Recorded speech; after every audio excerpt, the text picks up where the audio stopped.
जय हिंद दोस्तों। जैसा कि आपको मालूम होगा, नॉर्मल कंडीशन में जब भी आपको ईसीएचएस से रेफरल मिलता है, आप ईसीएचएस इम्पैनल्ड हॉस्पिटल में जा सकते हैं और स्पेशलिस्ट डॉक्टर से अपना इलाज करवा सकते हैं।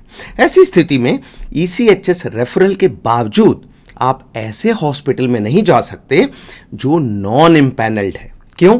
क्योंकि नॉन इम्पैनल्ड हॉस्पिटल्स के साथ ईसीएचएस का कॉन्ट्रैक्ट नहीं है और इसलिए वो आपको कैशलेस ट्रीटमेंट नहीं देंगे, यानी आपसे पैसा चार्ज करेंगे और ये अमाउंट आप ईसीएचएस से क्लेम भी नहीं कर सकते। लेकिन जैसा मैंने कहा कि ये नियम नॉर्मल कंडीशंस में लागू हैं, ना कि इमरजेंसी में। और इमरजेंसी के नियम क्या हैं, उन्हीं नियमों को हम आज के वीडियो में डिस्कस करेंगे।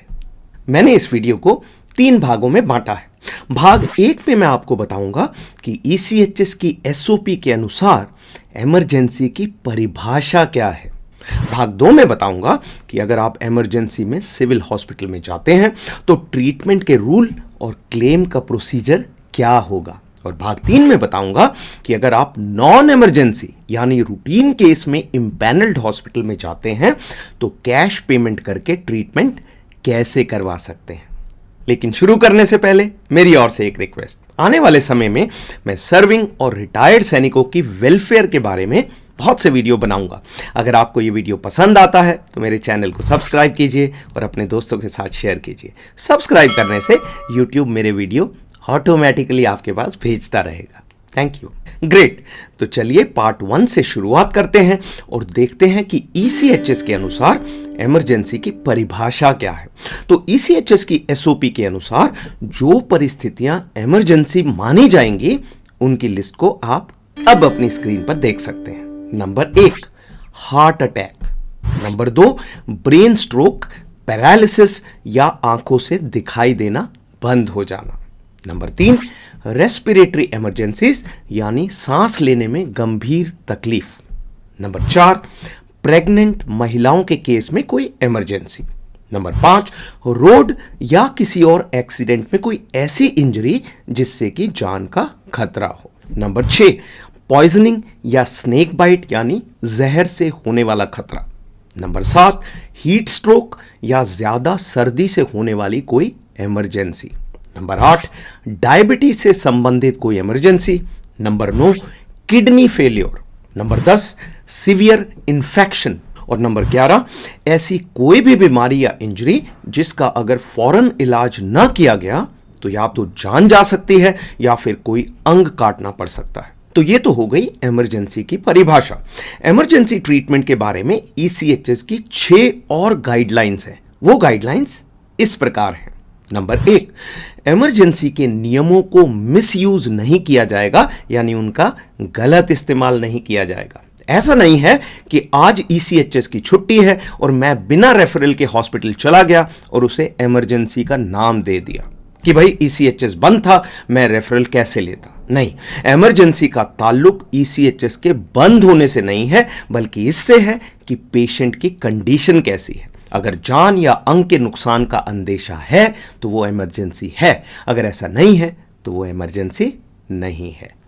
नंबर 2, ईसीएचएस की एसओपी कहती है कि हम इमरजेंसी प्रोविजन का इस्तेमाल शॉर्टकट की तरह नहीं कर सकते कि मेरा मन नहीं है कि मैं ईसीएचएस पॉलीक्लिनिक जाकर रेफरल लूं तो मैं हॉस्पिटल डायरेक्टली चला गया और कहा कि ये इमरजेंसी थी। नंबर 3, ये जो तीसरी गाइडलाइन है ये हॉस्पिटल्स के लिए है।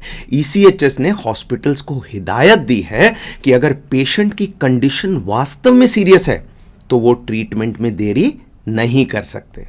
नंबर 4, अगर पेशेंट इमरजेंसी में इम्पैनल्ड हॉस्पिटल में जाता है तो वो हॉस्पिटल 24 घंटे के अंदर ईसीएचएस को इन्फॉर्म करेगा कि उन्होंने इस पेशेंट को इमरजेंसी ट्रीटमेंट दी है। नंबर 5, अगर पेशेंट इमरजेंसी में नॉन इम्पैनल्ड हॉस्पिटल में जाता है तो ईसीएचएस को इन्फॉर्म करने की जिम्मेवारी हॉस्पिटल की नहीं होगी, वो एक्स सर्विसमैन की या उसकी फैमिली की होगी और वो 48 घंटे 48 आवर्स के अंदर ईसीएचएस पॉलीक्लिनिक को सूचना देंगे कि उन्होंने नॉन इम्पैनल्ड हॉस्पिटल में इमरजेंसी ट्रीटमेंट करवाई है। और अंत में नंबर 6, अगर कोई एक्स सर्विसमैन या इम्पैनल्ड हॉस्पिटल इमरजेंसी प्रोविजंस का गलत इस्तेमाल करता है तो उनके खिलाफ एक्शन लिया जा सकता है। तो ये था पार्ट 1। अब आते हैं पार्ट 2 पर और देखते हैं कि अगर आप सिविल हॉस्पिटल में इमरजेंसी ट्रीटमेंट लेते हैं तो उसका क्लेम कैसे होगा। तो ये प्रोसीजर इम्पैनल्ड हॉस्पिटल के केस में अलग होगा और नॉन इम्पैनल्ड हॉस्पिटल के केस में अलग। तो चलिए एक एक करके दोनों पर नजर डालते हैं। तो इम्पैनल्ड हॉस्पिटल के केस में याद रखने वाली बात यह है कि आपको कोई भी पेमेंट नहीं करनी है। ईसीएचएस को सूचना देने और क्लेम करने दोनों चीजों की जिम्मेवारी हॉस्पिटल की होगी, लेकिन एज ईसीएचएस बेनिफिशियरीज हमें पता होना चाहिए कि हॉस्पिटल हमारी ट्रीटमेंट के लिए क्या डॉक्यूमेंट्स ईसीएचएस को जमा करने वाला है। तो इन डॉक्यूमेंट्स की लिस्ट को आप अब अपनी स्क्रीन पर देख सकते हैं। नंबर 1, हमारे ईसीएचएस कार्ड की फोटोकॉपी। नंबर 2, इमरजेंसी रूम की केस शीट या डिस्चार्ज समरी। इस डॉक्यूमेंट में एडमिशन और डिस्चार्ज का डेट और समय लिखा होना जरूरी है। और नंबर 3, इमरजेंसी रिपोर्ट की कॉपी। तो ये था इम्पैनल्ड हॉस्पिटल का प्रोसीजर। अब देखते हैं कि अगर आप नॉन इम्पैनल्ड हॉस्पिटल में इमरजेंसी ट्रीटमेंट लेते हैं तो उसका क्लेम कैसे होगा। तो इसमें याद रखने वाली सबसे इंपॉर्टेंट बात यह है कि नॉन इम्पैनल्ड हॉस्पिटल में ट्रीटमेंट के लिए आपको खुद से पेमेंट करनी पड़ेगी और फिर उसे बाद में क्लेम करना पड़ेगा। तो इस केस में आपको क्लेम के डॉक्यूमेंट्स को जानना बहुत जरूरी है। इन डॉक्यूमेंट्स की लिस्ट को आप अब अपनी स्क्रीन पर देख सकते हैं। नंबर 1, ईसीएचएस कार्ड की फोटोकॉपी। नंबर 2, हॉस्पिटल द्वारा इशू किए गए इमरजेंसी सर्टिफिकेट की कॉपी। यानी आपको हॉस्पिटल से एक सर्टिफिकेट लेना पड़ेगा जिसमें वो लिखेंगे कि जो ट्रीटमेंट आपने लिया है वो इमरजेंसी ट्रीटमेंट की परिभाषा में आता है। नंबर 3, डिस्चार्ज समरी, जिसमें एडमिशन और डिस्चार्ज की डेट और टाइम लिखे हैं और साथ ही यह भी लिखा है कि हॉस्पिटल ने क्या ट्रीटमेंट दिया है। Number 4, emergency room case sheet की copy. Number 5, emergency incident report यानी EIR की कॉपी। नंबर 6, हॉस्पिटल का आइटम वाइज बिल। और नंबर 7, जो भी टेस्ट हुए हैं उनकी रिपोर्ट और एक्सरे, MRI वगैरह की फिल्म। तो अगर आप चाहते हैं कि आपका क्लेम वैसा का वैसा पूरा पास हो और आपको पूरा अमाउंट मिले तो आपको ये सभी डॉक्यूमेंट संभाल कर रखने पड़ेंगे और उन्हें क्लेम के साथ लगाना पड़ेगा। मेरा सुझाव है कि आप इस लिस्ट का स्क्रीनशॉट लें और अपने फोन में रखें।